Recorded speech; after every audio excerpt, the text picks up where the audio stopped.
അല്ലേ വിനീത, സുനീത, നിങ്ങൾ എവിടെ പോയി കിടക്കുക? ഇത് പറഞ്ഞ് അമ്മായിയമ്മ പുറത്തേക്ക് വന്നപ്പോൾ രണ്ട് മരുമക്കളും ടിവി കണ്ടോണ്ടിരിക്കുകയായിരുന്നു. ഞാൻ നിങ്ങളെ എത്ര നേരമായി വിളിക്കുന്നു, കേൾക്കാൻ പാടില്ലേ? അമ്മായിയമ്മ, കണ്ടില്ലേ ഞങ്ങള് ടിവി കണ്ടോണ്ടിരിക്കണത്? എനിക്ക് നന്നായി വിശക്കുന്നുണ്ട്, കഴിക്കാനായി എന്തെങ്കിലും ഉണ്ടാക്കിക്കൊണ്ട് വാ. എന്റെ പൊന്നമ്മേ, ഇപ്പൊ 2 മണിക്കൂർ മുമ്പല്ലേ ഭക്ഷണം കഴിച്ചത്? പറയണത് കേട്ട് കഴിഞ്ഞാ എന്തോ വലിയ സംഭവം എനിക്ക് തന്നതുപോലെ ആണല്ലോ. ചായയല്ലേ കുടിച്ചുള്ളൂ, മറന്നുപോയോ? അമ്മേ, ഞങ്ങൾക്കിപ്പൊ സീരിയല് കാണും, അമ്മ ഉണ്ടാക്കി കഴിക്കേ. പാവം അമ്മായിയമ്മ ഒറ്റയ്ക്ക് പോയി ഭക്ഷണം ഉണ്ടാക്കാൻ തുടങ്ങി. രാത്രിയായപ്പോ 3 മക്കൾ അജയ്, വിജയ്, വിക്രം വീട്ടിലെത്തി. വിനീത, ഇന്ന് ഭക്ഷണമൊന്നും ഉണ്ടാക്കില്ലേ? എന്താ, ഇന്ന് ഹോട്ടലിൽ നിന്ന് നിങ്ങൾ മേടിച്ചോണ്ട് വന്നില്ലേ? ചേട്ടത്തി ഇന്ന് ഹോട്ടലൊക്കെ അവധിയാ, നിങ്ങളിന്ന് ആഹാരം ഉണ്ടാക്കിയേ പറ്റൂ. ശരിയാ, വീട്ടിൽ 2 പെണ്ണുങ്ങളുണ്ടായിട്ട് ഞങ്ങൾക്ക് എന്നും ഭക്ഷണം പുറത്തുനിന്ന് വാങ്ങേണ്ട അവസ്ഥയാ. ഞങ്ങളുടെ ഒരു ഗതികേടേ. ഇതിലും നല്ലത് കല്യാണം കഴിക്കാത്തതാണ്. സത്യ മക്കളെ പറയുന്നത്. ഓ ശരി, എപ്പോഴെപ്പോഴും ഞങ്ങളെ കുറ്റം പറയണ്ട.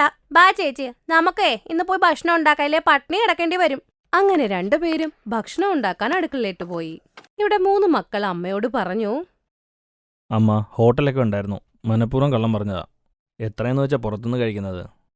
ആ മക്കളെ, അതെനിക്ക് മനസ്സിലായി. പക്ഷെ എത്ര നാള് നമ്മളിങ്ങനെ കള്ളം പറയും? അമ്മ, ഇന്നെങ്കിലും നമുക്ക് വീട്ടിൽ നിന്ന് ഭക്ഷണം കഴിക്കാമല്ലോ. പിന്നത്തെ കാര്യം പിന്നെയല്ലേ. അങ്ങനെ കുറെ നേരം കഴിഞ്ഞ് അവര് ഭക്ഷണം കൊണ്ടുവന്നു. പക്ഷെ കഴിച്ചു കഴിഞ്ഞ്, ഇതെന്ത് ഭക്ഷണം ഉണ്ടാക്കിയേക്കണേ നിങ്ങള്? പരിപ്പില് ഉപ്പുമില്ല, മറ്റേ കറിക്ക് നല്ല ഉപ്പുമാണ്, ചപ്പാത്തി കരിഞ്ഞ്. ആണ്ടിൽ വല്ലപ്പോഴും ഭക്ഷണം ഉണ്ടാക്കുന്നവരിൽ നിന്നും നമുക്കിതല്ലേ പ്രതീക്ഷിക്കാൻ പറ്റൂ? നോക്ക്, ഞങ്ങൾ കഷ്ടപ്പെട്ടാ ഈ ഭക്ഷണമൊക്കെ ഉണ്ടാക്കിയേ. അതെ, കഴിച്ചിട്ട് അങ്ങ് പോയാ മതി. ചേട്ടാ, നമുക്ക് ഈ കറി കഴിക്കണമെന്ന് നോക്കാം. പരിപ്പ് കറിയിൽ കുറച്ച് ഉപ്പിട്ട് കഴിക്കാം. അങ്ങനെ അവരാ ഭക്ഷണം കഴിച്ച് ഉറങ്ങാൻ കിടന്നു. അടുത്ത രാവിലെ അവര് ചായ മാത്രം ഉണ്ടാക്കി.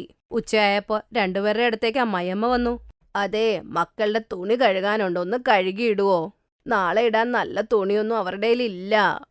അത് അമ്മ, ഞങ്ങള് കഴുകി അത് വൃത്തിയാകൂല. ഇന്നലത്തെ പോലെ വീണ്ടും ഞങ്ങളെ വഴക്ക് പറയാനല്ലേ? ഞങ്ങളുടെ ഭർത്താക്കന്മാരെ വാഷിംഗ് മെഷീൻ മേടിച്ചിട്ടില്ലേ, അതില് പോയി അമ്മ തുണി അലക്കിയാ മതി. ചെറുപ്പം തൊട്ട് അമ്മ തന്നെയല്ലേ അലക്കി കൊടുക്കുന്നവർക്ക്. ആ, എനിക്ക് മനസ്സിലായി, നിങ്ങൾക്ക് രണ്ടുപേർക്ക് സീരിയല് കാണണം. അങ്ങനെ 2 മരുമക്കളും വീട്ടിലെ ഒരു ജോലിയും ചെയ്യില്ലായിരുന്നു.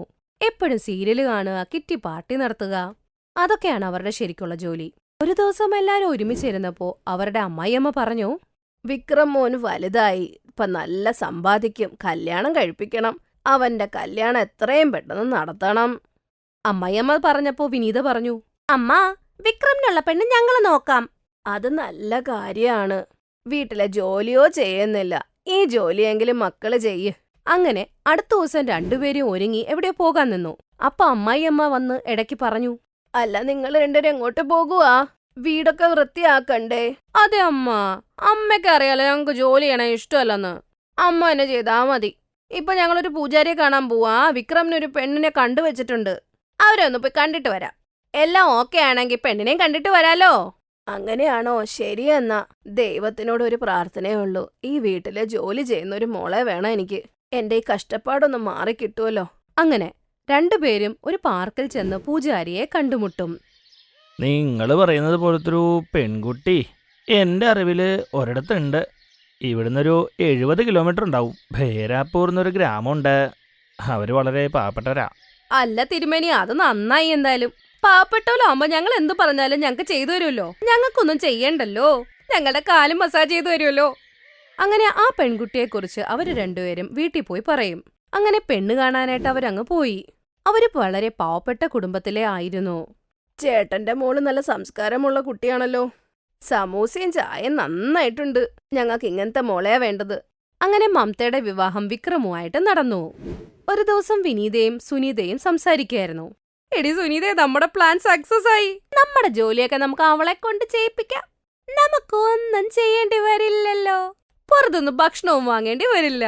അതുകൂടാതെ നമ്മുടെ തുണികളും അലക്കിത്തരും. എന്റെ പൊന്ന് ചേച്ചി, ചേച്ചിയുടെ ഐഡിയ അടിപൊളിയാ. അവര് പറയുന്ന കാര്യം അമ്മായിയമ്മ കേട്ടു. ഓഹോ, അപ്പൊ ഇക്കാരണമാണ് വിനീത പെണ്ണ് നോക്കിയത്.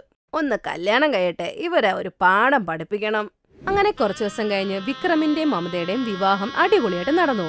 ആദ്യത്തെ ദിവസം അവൾ നല്ല രീതിയിൽ ഭക്ഷണം വെച്ചു. മമത മോളെ, നല്ല സ്വാദിഷ്ടമായ ഭക്ഷണമാണ് നീ വെച്ചത്. എല്ലാവരും ഭക്ഷണം കഴിച്ച് കിടന്നുറങ്ങി. അടുത്ത ദിവസം വിനീതയും സുനീതയും പതുക്കെയാണ് എണീറ്റത്. നേരെ ഭക്ഷണം കഴിക്കാൻ ഡൈനിങ് ടേബിളിൽ വന്നു. അല്ല അമ്മയമ്മേ, എന്താ മമത ഇന്നൊന്നും ഉണ്ടാക്കിയില്ലേ? മമത മരുമോള് ഒരു ജോലിയും ചെയ്യില്ല. എന്റെയും വിക്രമിന്റെ പേഴ്സണൽ കാര്യങ്ങൾ മാത്രമേ അവള് ചെയ്യുള്ളൂ. തുണി കഴുകുക, പ്രസ് ചെയ്യുക. ഭക്ഷണം നിങ്ങൾ തന്നെ ഉണ്ടാക്കിയേ പറ്റൂ. രാവിലെ ചായ മാത്രം പറ്റില്ല, ഭക്ഷണം വേണം. അതെന്ത് കാര്യം അമ്മ പറയുന്നത്? മമത എന്താ ഭക്ഷണം ഉണ്ടാക്കാത്തെ? ഇത്രയും നാളായിട്ട് നിങ്ങളും ഇവിടെ ഭക്ഷണമൊന്നും വെച്ചില്ലല്ലോ. അപ്പൊ ഞാൻ എന്തേലും പറഞ്ഞോ? മര്യാദയ്ക്ക് പോയി ഭക്ഷണം ഉണ്ടാക്കിക്കൊണ്ടുപോയല്ലേ പുറത്താക്കും. രണ്ടുപേരുടെ ബാഗ് ഞാൻ റെഡിയാക്കിയിട്ടുണ്ട്. ആദ്യമായിട്ട് അമ്മായിയമ്മയുടെ ഈ രൂപം കണ്ട് രണ്ടുപേരും പേടിച്ചുപോയി. അങ്ങനെ രണ്ടുപേരും അടുക്കളയിൽ പോയി ഭക്ഷണം ഉണ്ടായിക്കൊണ്ട് വന്നു. ഉച്ചയ്ക്ക് അമ്മായിയമ്മയും മമതയും ഹാളിലേക്ക് വന്നു. നോക്കിയപ്പോ വിനീതയും സുനിതയും ടി വി കാണുന്നു. ഇനി മുതൽ ഈ വീട്ടിൽ ആരും ടി വി കാണില്ല. മൊബൈലില് കണ്ടാ മതി എല്ലാരും. തൽക്കാലം ഇപ്പൊ ബാത്റൂമിൽ പോയിട്ട് ഭർത്താവിന്റെ തുണിയൊക്കെ അലക്കിയിട്. എന്റെ തുണികളൊന്നും കഴുകണ്ടാട്ടോ. അമ്മായിയമ്മ, എന്താ പെട്ടെന്ന് പറ്റിയത്? മമത എന്തെങ്കിലും പറഞ്ഞിട്ടുണ്ടോ? ഉറപ്പാ. ചേച്ചി ഇതെന്തായി പറയുന്നേ? ഞാൻ ഈ കുടുംബത്തിലെ ജോലി ചെയ്യാൻ തയ്യാറാ, പക്ഷേ അമ്മായിയമ്മ ഒന്നും ചെയ്യണ്ടെന്നാ പറഞ്ഞത്. മര്യാദയ്ക്ക് പോയി തുണി കഴുക, ഇല്ലേ ബാഗ് പാക്ക് ആണ് കേട്ടോ. ഇല്ല അമ്മ, ഇപ്പൊ പോവാം. രണ്ടുപേരും ബാത്റൂമിൽ പോയപ്പോ അവിടെ വാഷിംഗ് മെഷീനേ ഇല്ലായിരുന്നു. വീണ്ടും അവര് പുറത്തേക്ക് വന്നു. അല്ല അമ്മ, വാഷിംഗ് മെഷീൻ എവിടെ പോയി? തുണി എങ്ങനെ അലക്കും? വാഷിംഗ് മെഷീൻ ഞാൻ ചെറിയ വിലക്കങ്ങ് വിറ്റു. കൈ കൊണ്ട് കഴുകിയാ മതി. ടൈം പാസ് ചെയ്യാൻ സമയമില്ല. അമ്മായിയമ്മയുടെ ദേഷ്യം കണ്ട് രണ്ടുപേരും പേടിച്ചുപോയി.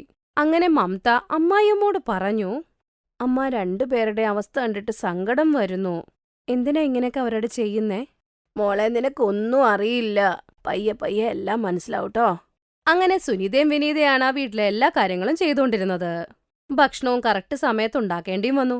അങ്ങനെ ഒരു ദിവസം അമ്മായിയമ്മ എല്ലാവരുടെ മുമ്പിൽ വെച്ച് പറഞ്ഞു, സുനീത, വിനീത, എനിക്കറിയായിരുന്നു നിങ്ങൾ ഈ പാവപ്പെട്ട മരുമകളെ കൊണ്ടുവന്നു നിങ്ങൾക്ക് ജോലി ചെയ്യിപ്പിക്കാനല്ലേ. നിങ്ങളുടെ സംസാരം ഞാൻ കേട്ടിരുന്നു.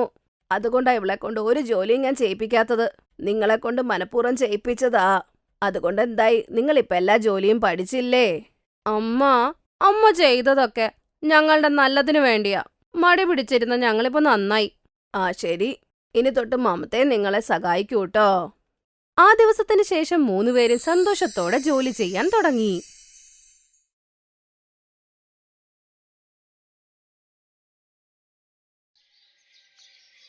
പ്രകാശ് അവന്റെ വീട്ടിലെ ഒറ്റ മകനാണ്. അവനായിരുന്നു കുടുംബത്തിന്റെ മുഴുവൻ ചുമതല. അവൻ വീട് മുൻപോട്ട് നോക്കാൻ വേണ്ടി ഒരു ഫാക്ടറിയിൽ കുറഞ്ഞ ശമ്പളത്തിൽ ജോലി നോക്കിയിരുന്നു. പ്രകാശിന്റെ കുടുംബത്തിൽ അമ്മയും അച്ഛനും ഭാര്യയും അനിയത്തിയും മകളും മകനും ഉണ്ട്. പട്ടിണിയിലായിരുന്നെങ്കിലും അവന്റെ കുടുംബം എങ്ങനെയോ മുൻപോട്ടു പോയി. ഒരിക്കൽ അവന്റെ വീടിന്റെ അടുത്ത് പുതിയ അയൽവാസികൾ വന്നു. പുതിയ അയൽവക്കം വന്നെന്നാ തോന്നുന്നത്. അപ്പോൾ വീടിനകത്തുനിന്ന് മരുമകൾ പറഞ്ഞു, അച്ഛാ, അകത്തേക്ക് വരൂ, ഭക്ഷണമെല്ലാം റെഡിയായി. വരുവാ മോളെ. കുറച്ചു നേരത്തിനുള്ളിൽ അവർ ഭക്ഷണമെല്ലാം കഴിച്ചു. നമ്മുടെ അയൽവക്കത്തെ ബംഗ്ലാവില്ലേ, അവിടെ ഒരു വലിയ കാറിൽ ആൾക്കാർ വന്നിട്ടുണ്ട്. അവർ നമ്മുടെ അയൽവക്കമായതുകൊണ്ട് അവരെ ഭക്ഷണം കഴിക്കാൻ വിളിക്കണ്ടേ? അവരൊക്കെ പണക്കാരാ. നമ്മൾ ദരിദ്രരുടെ കയ്യിൽ നിന്നും റൊട്ടി കഴിക്കുമോ? അതും ഈ ഉണങ്ങിക്കരിഞ്ഞ റൊട്ടി. എല്ലാവരും എങ്ങനെയൊക്കെയോ ഉണങ്ങിക്കരിഞ്ഞ റൊട്ടി കഴിച്ചു. എന്നാൽ സന്ധ്യ കഴിക്കാനിരുന്നപ്പോൾ എല്ലാ ഭക്ഷണവും തീർന്നു. അയ്യോ, ഭക്ഷണമെല്ലാം തീർന്നല്ലോ. ഇനി വെള്ളം കുടിച്ചിട്ട് കിടന്നുറങ്ങാം. ഇതെന്താ ചേച്ചി, ഞങ്ങൾക്കെല്ലാം ഭക്ഷണം തന്ന ചേച്ചി വെറും വയറിൽ കിടക്കുവാണോ? ഞങ്ങൾ പട്ടിണി കിടക്കരുത്, അതുകൊണ്ടാ ചേച്ചി പട്ടിണി കിടക്കുന്നത്. നമ്മളുടെ ഈ ദാരിദ്ര്യം കാരണം നിനക്ക് ഭക്ഷണം പോലും തരാൻ പറ്റുന്നില്ല മോളെ. അതൊന്നും കുഴപ്പമില്ലമ്മേ. നിങ്ങൾ എല്ലാവരും എന്നെ ഇങ്ങനെ ഇത്രയും സ്നേഹിക്കുമ്പോൾ ഭക്ഷണം നിങ്ങൾ കഴിച്ചാൽ ഞാൻ കഴിച്ചതുപോലെയാ. കുഴപ്പമൊന്നുമില്ല. മരുമകൾ പറയുന്നത് കേട്ട് അമ്മായിയമ്മ കരഞ്ഞു. സന്ധ്യ വളരെ നല്ലവളാണ്. അവൾക്ക് അവളുടെ കുടുംബത്തിന്റെ ബുദ്ധിമുട്ട് നന്നായി അറിയാമായിരുന്നു. അങ്ങനെ കുറച്ചുനാൾ അകന്നുപോയി. ഒരിക്കൽ, നോക്കൂ, വീട്ടിൽ സാധനവുമില്ല, പച്ചക്കറിയുമില്ല. കഴിക്കാൻ എന്തുണ്ടാക്കും? അമ്മയുടെ മരുന്നും തീർന്നുപോയി. ഇത് കേട്ടപ്പോൾ പ്രകാശ് തന്റെ പോക്കറ്റിൽ കൈയിട്ട് ഒരു പഴയ 100 രൂപയുടെ നോട്ടെടുത്തു. തൽക്കാലം ഇത് പിടിക്ക്. ശരി. അവൾ ചന്തയിൽ പോയി അവളുടെ അമ്മയ്ക്ക് മരുന്ന് വാങ്ങിച്ച ശേഷം കുറച്ച് പൈസ ബാക്കിയുണ്ട്, പച്ചക്കറി വാങ്ങിക്കാം. ചേട്ടാ, 1 കിലോ വഴുതനങ്ങ തരൂ. പച്ചക്കറിക്കടക്കാരൻ പച്ചക്കറി കൊടുത്തപ്പോൾ സന്ധ്യ അവന് 30 രൂപ കൊടുത്തു. അപ്പോൾ കടക്കാരൻ അവളോട് ദേഷ്യത്തിൽ പറഞ്ഞു, നിനക്കെന്താ വട്ടുണ്ടോ? ഇത്രയും പറ്റില്ല, 80 രൂപയായതിന്. പക്ഷേ നിങ്ങൾ പറഞ്ഞുകൊണ്ടിരുന്നില്ലേ എല്ലാത്തിനും 30 രൂപയാണെന്ന്? 30 രൂപയ്ക്ക് ഞാൻ മുളക് കിട്ടുമെന്നാ പറഞ്ഞത്. പൊക്കോ ഇവിടുന്ന്. ഇങ്ങനെ പറഞ്ഞ് കടക്കാരൻ അവളെ തള്ളി മാറ്റി. അവൾ പുറമോട്ട് പോയപ്പോൾ പുറകിൽ നിന്ന ഒരു പണക്കാരി യുവതിയെ അവൾ ഇടിച്ചു. കുഴപ്പമില്ലല്ലോ. സന്ധ്യ, നീയോ? പൂർവി, നീയോ? സുഖമാണോ? നിന്നെ കണ്ടിട്ട് വർഷങ്ങളായല്ലോ. ഞാനും എത്ര വർഷം കഴിഞ്ഞിട്ടാ നിന്നെ കാണുന്നത്. എന്റെ കൂടെ വീട്ടിലേക്ക് വാ, നമുക്ക് കൂട്ടുകാർക്കെന്ന് ഒരുപാട് സംസാരിക്കാനുണ്ട്. പൂർവിയുടെ കൂടെ അവളും കാറിൽ കയറിപ്പോയി. അവളുടെ വലിയ വീട്ടിൽ പോയപ്പോൾ സന്ധ്യ ഞെട്ടിപ്പോയി. പൂർവി, ഇത് നിന്റെ വീടാണോ? അതെ, കുറച്ചു നാൾ മുമ്പെയാ ഞങ്ങൾ ഇങ്ങോട്ട് വന്നത്. എന്തുപറ്റി? നിന്റെ ബംഗ്ലാവിന്റെ അടുത്താണ് എന്റെ വീടും. നമ്മുടെ നിമിത്തം നോക്കൂ പൂർവി, നമ്മൾ ഇതുവരെ കൂട്ടുകാരായിരുന്നു, ഇപ്പോൾ അയൽവക്കക്കാരും. നിനക്ക് സന്തോഷമായില്ലേ സന്ധ്യേ? അതെ, എനിക്ക് സന്തോഷമായി. ഇവൾ അറിയാൻ പാടില്ല ഞാൻ ഇപ്പോഴും ഒരു ദരിദ്രവാസിയാണെന്ന്, എന്റെ കല്യാണം കഴിഞ്ഞിട്ടും. കുറച്ചു കഴിഞ്ഞ് അവൾ വീട്ടിൽ പോയപ്പോൾ എല്ലാവരും വിഷമിച്ചിരിക്കുന്നത് കണ്ടു. അയ്യോ, എന്തുപറ്റി? എല്ലാവരും എന്താ വിഷമിച്ച്? പ്രകാശ് ഇന്ന് വേഗം വീട്ടിൽ വന്നല്ലോ. നമ്മൾ ദരിദ്രരുടെ കഷ്ടപ്പാടെല്ലാം എന്നു മാറുമെന്ന് ഒരു പിടിയുമില്ല. മോളെ, പ്രകാശിനെ മുതലാളി ജോലിയിൽ നിന്നും പുറത്താക്കി. എന്താ ദൈവമേ, ഇതെന്താ ഇത്? വീട്ടിൽ ഗോതമ്പ് പൊടി പോലുമില്ല. അപ്പോൾ പൂർവി അവരുടെ വീട്ടിലേക്ക് വന്നു. സന്ധ്യേ, സന്ധ്യ നീ എവിടാ? നോക്ക്, ഞാൻ എന്താ കൊണ്ടുവന്നേന്ന്. അയ്യോ, അത് പൂർവിയാ. അവൾ അകത്തു വന്ന് ഞങ്ങൾ ഇങ്ങനത്തെ ഭക്ഷണമാണ് കഴിക്കുന്നതെന്ന് കണ്ടാൽ അവൾക്ക് വിഷമമാകും. അതുകൊണ്ടവൾ വേഗം വാതിലിനടുത്തേക്ക് പോയി ആ സാധനം വാങ്ങി. ഹാ, പറ പൂർവി. ഞാനെന്റെ ഭർത്താവിന് വേണ്ടി ഷായി പനീറിന്റെ കറി ഉണ്ടാക്കിയതാ. അപ്പോഴാ ഓർമ്മ വന്നത്, നിനക്കും ഇഷ്ടമല്ലേ, അതുകൊണ്ട് കൊണ്ടുവന്നതാ. ഓ അതെയോ, നന്ദി. അവൾ വാതിൽക്കൽ തന്നെ കറി വാങ്ങി. പൂർവിയും തിരിച്ചുപോയി. സന്ധ്യ കറിയുമായി അകത്തേക്ക് വന്നു. മോളെ, ഇത് നമ്മുടെ അടുത്തുള്ള വീട്ടിലെ ആളല്ലേ? അവൾ അടുത്തുള്ള ആൾ മാത്രമല്ല, എന്റെ നല്ല കൂട്ടുകാരിയാ, എന്റെ ബാല്യകാല സുഹൃത്ത്, ഉറ്റ സുഹൃത്ത്. അയ്യോ, അത് നല്ല കാര്യമാണല്ലോ ചേച്ചി. ചേച്ചിയുടെ കൂട്ടുകാരി അടുത്തു തന്നെ താമസിക്കുന്നത്. അമ്മേ, ആ കറി തരുമോ? അതിൽ നിന്ന് നല്ല മണം വരുന്നുണ്ട്. ആ മോളെ, ഇപ്പോൾ തരാം. സന്ധ്യ എല്ലാവർക്കും കറി വിളമ്പി. അന്ന് ആദ്യമായിട്ടാണ് അവർ ഇത്രയും നല്ല കറി കഴിക്കുന്നത്. അവർ കറി കഴിച്ച് ഒരുപാട് സന്തോഷിച്ചു. അവിടെ പൂർവി അപ്പോഴും സന്ധ്യയെക്കുറിച്ച് തന്നെ ഓർത്തു. എന്തോ ഒരു കാര്യം സന്ധ്യ എന്നോട് മറയ്ക്കുന്നുണ്ട്. ഇന്നവൾ എന്നെ വീട്ടിൽ കയറ്റിയതേയില്ല, പിന്നെ വീട്ടിലുള്ളവരെയും കണ്ടില്ല. ഉറപ്പായും എന്തോ അവൾ മറച്ചു വയ്ക്കുന്നുണ്ട്. എനിക്കതെന്താണെന്ന് അറിഞ്ഞേ പറ്റൂ. ഞാൻ ഒറ്റയ്ക്ക് വീട്ടിൽ പോയേ പറ്റൂ. അടുത്ത ദിവസം സന്ധ്യയ്ക്ക് കുറെ ഗിഫ്റ്റുകളുമായി അവളുടെ വീട്ടിലേക്ക് പോയി. നമസ്കാരം അമ്മേ, ഞാൻ പൂർവി, സന്ധ്യയുടെ കൂട്ടുകാരിയാണ്. ഹാ, മോൾ പറഞ്ഞിരുന്നു. വാ മോളെ, വന്നിരിക്കെ. സരള തന്റെ സാരിത്തുമ്പുകൊണ്ട് ആ കസേര വൃത്തിയാക്കി. എന്നാൽ പൂർവിയോ തറയിലിരുന്നു. അയ്യോ, ഇതെന്താ നിങ്ങൾ തറയിലിരുന്നത്? കസേരയിലിരിക്കൂ. ഞങ്ങൾ ദരിദ്രരാണ്, ഞങ്ങൾ തറയിൽ തന്നെ ഇരിക്കണം. പക്ഷേ നിങ്ങൾ അതെന്താ, പണക്കാർക്ക് തറയിലിരിക്കാൻ പാടില്ലേ? പോയി എനിക്ക് ഭക്ഷണം കൊണ്ടുവരൂ. ഞാൻ നിങ്ങൾക്ക് ഭക്ഷണവും ഗിഫ്റ്റും കൊണ്ടുവന്നിട്ടുണ്ട്. ഭക്ഷണം? Thank you aunty. എനിക്ക് നന്നായി വിശക്കുന്നുണ്ടായിരുന്നു. കുറെ ദിവസങ്ങളായി റൊട്ടി പോലും കഴിച്ചിട്ടില്ല. ഒറ്റ റൊട്ടിയാണ് കഴിക്കുന്നത്. ഇന്നലെയാണെങ്കിൽ ഒന്നും കഴിച്ചില്ല. മിണ്ടാതെ അനു. അവൾ മിണ്ടിയാൽ എന്താ? അവൾ പറയുന്നത് പറയട്ടെ. സന്ധ്യ, നമ്മൾ ചെറുപ്പം മുതൽ ഒന്നിച്ച് പഠിച്ചവരാ. ചെറുപ്പം മുതൽ യൗവനം വരെ ഫ്രണ്ട്സാ. നീ എന്നെ അന്യയായി കാണരുത്. നീ ഇതെല്ലാം എന്നോട് മറച്ചു വെക്കരുതായിരുന്നു. നീ എന്നോട് ഇങ്ങനെ ചെയ്യാതെ എല്ലാ കാര്യം എന്നോട് പറ. അത് ഒന്നുമില്ല പൂർവി. ഇതെല്ലാം പറഞ്ഞ് നിന്നെ വിഷമിപ്പിക്കണ്ടാന്ന് കരുതി. നിനക്ക് എന്നോട് സഹായം ചോദിക്കാൻ വയ്യ അല്ലേ? ചേട്ടാ, ഇതിൽ കുറച്ച് പൈസയുണ്ട്. ഇതുകൊണ്ട് എന്തെങ്കിലും ജോലി തുടങ്ങൂ. എന്നാൽ ഞാനിത് എങ്ങനെ തിരികെ തരും? ജോലി കിട്ടിക്കഴിയുമ്പോൾ തിരിച്ചു തന്നോളൂ. അല്ലെങ്കിൽ അനിയത്തിയാണെന്ന് കരുതി വെച്ചോളൂ. നീ വളരെ നല്ലവളാണ് പൂർവി. സുഹൃത്തുക്കൾ രണ്ടുപേരും തമ്മിൽ കെട്ടിപ്പിടിച്ചു. അങ്ങനെ പ്രകാശും ഒരു പലചരക്ക് കട തുടങ്ങി. അവനവിടെ നല്ല കച്ചവടവും കിട്ടി. കുറച്ചു ദിവസം കൊണ്ട് അവൻ പൂർവിയുടെ പണവും കൊടുത്തു. അവനും ഒരു വലിയ വീടും വച്ചു. അങ്ങനെ രണ്ടു സുഹൃത്തുക്കളും അയൽവാസികളായി സന്തോഷമായി ജീവിച്ചു.